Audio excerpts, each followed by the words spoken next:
Bereshit, chapter 32. Yaakov went on his way, and the Malachim of Elohim met him. When he saw them, Yaakov said, "This is Elohim's camp." He called the name of that place Machanaim. Yaakov sent messengers in front of him to Esav, his brother, to the land of Seir, the field of Edom.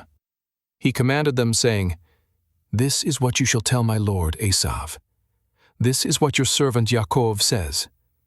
I have lived as a foreigner with Laban, and stayed until now. I have cattle, donkeys, flocks, male servants and female servants. I have sent to tell my lord that I may find favor in your sight." The messengers returned to Yaakov, saying, "We came to your brother Esav. Not only that, but he comes to meet you, and 400 men with him." Then Yaakov was greatly afraid and was distressed. He divided the people who were with him, and the flocks and the herds and the camels into 2 companies, and he said, "If Esav comes to the one company and strikes it, then the company which is left will escape." Yaakov said, "Elohim of my father Avraham, and Elohim of my father Yitzchak, Yahuwah, who said to me, 'Return to your country and to your relatives, and I will do you good.' I am not worthy of the least of all the chesed and of all the truth which you have shown to your servant. For with just my staff I passed over this Yarden, and now I have become 2 companies. Please deliver me from the hand of my brother, from the hand of Esav, for I fear him, lest he come and strike me and the mothers with the children.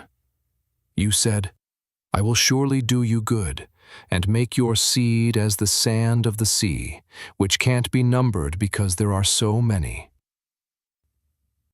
He lodged there that night, and took from that which he had with him a present for Esav his brother, 200 female goats and 20 male goats, 200 ewes and 20 rams, 30 milk camels and their colts, 40 cows, 10 bulls, 20 female donkeys, and 10 foals.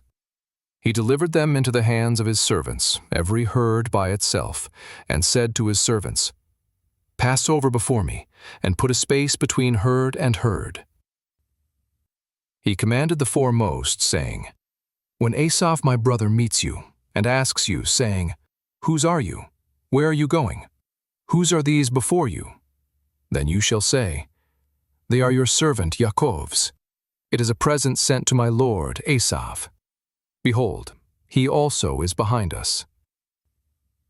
He commanded also the second and the third, and all that followed the herds, saying, "This is how you shall speak to Esav when you find him.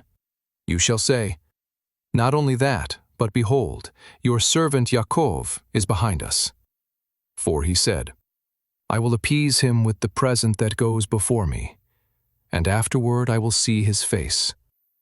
Perhaps he will accept me.' So the present passed over before him, and he himself lodged that night in the camp. He rose up that night, and took his 2 wives, and his 2 handmaids, and his 11 sons, and passed over the ford of the Yabok. He took them, and sent them over the stream, and sent over that which he had.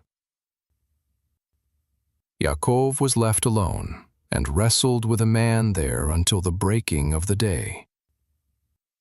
When he saw that he didn't prevail against him, he touched the hollow of his thigh, and the hollow of Yaakov's thigh was strained as he wrestled. The man said, "Let me go, for the day breaks." Yaakov said, "I won't let you go, unless you bless me." He said to him, "What is your name?" He said, "Yaakov."